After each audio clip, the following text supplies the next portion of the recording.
Sala Lilasari. May nakapagsabi sa akin. Nagsisinungaling ka. Na alam mo kung nasa ng kinaroroonan ng aking anak. At itinatago mo ito sa akin. Totoo ba? Totoo, Lilasari. Batid ko nga kung nasaan si Deshna. Ngunit kahit paslangin mo ako ay hindi ko ituturo sa'yo ang kinaroroonan ng bata. Taksil ka talaga! Nasaan ka, Cassiopeia? Wala kang kwentang ina!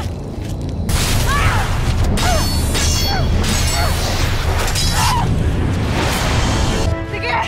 Paslangin mo na ako! Total, wala ka namang ginawa kundi pasakitan ako!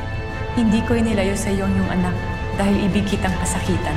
Nakita ko sa aking balintataw na sa sandaling makuha mo si Deshna ay susugurin at papaslangin ka ni Hagorn. At kapag napaslang ka na niya, ay kukunin niya at palalakihin ang anak mo. At gaya ng kanyang ama, ay maging isang mapag-imbot at masamang nilalang si Deshna. Nahilahing diwata si Deshna, kaya hindi ako papayag na maging kagaya siya ni Hagorn. O maging dahilan siya upang lalong mapasamang Encantadia. Hindi lamang ang buhay mo ang aking iniligtas, kundi pati na rin ang kinabukasan ng iyong anak. Paano pa ako maniniwala sa mga sinasabi mo? Halika, pagmasdan mo ang katotohanang nakita ko.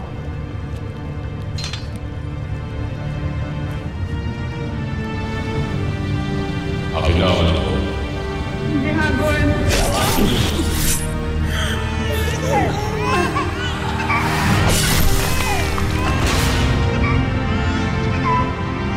Nagtagumpay tayo. Pabagsak na natin ang lahat ng bagay. Ngayon mo sabihin na hindi ito para sa iyo at sa iyong anak, Lilasari.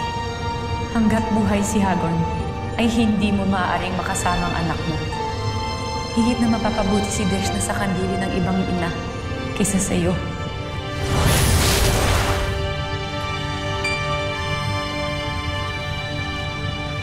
Lilasari, muli ka na namang nauto ni Cassiopeia. Hindi si Hagorn ang tunay na kalaban mo, kundi silang mga kalahi mong diwata. Utang na loob at haluman. Lubayan mo na ako, layuan mo na ako! Batid nila na namatayan ka na ng kinakasama, ngunit naatim pa rin nila na kunin ang anak mo. Sino ang tunay na kalaban mo? Si Hagorn nga ba? O sila? Huwag mo nang guluhin ang isip ko. Lahat sila ay kalaban ko. Lahat sila nila Hagorn ay kaaway ko dahil lahat sila ay may kasalanan sa akin. Kaya utang na loob at haluman. Bigyan mo ako ng magandang basbas para sa gagawin ko sa kanila. Dahil ang gusto ko lamang ay makapiling ko ang aking anak. Tulungan mo ako.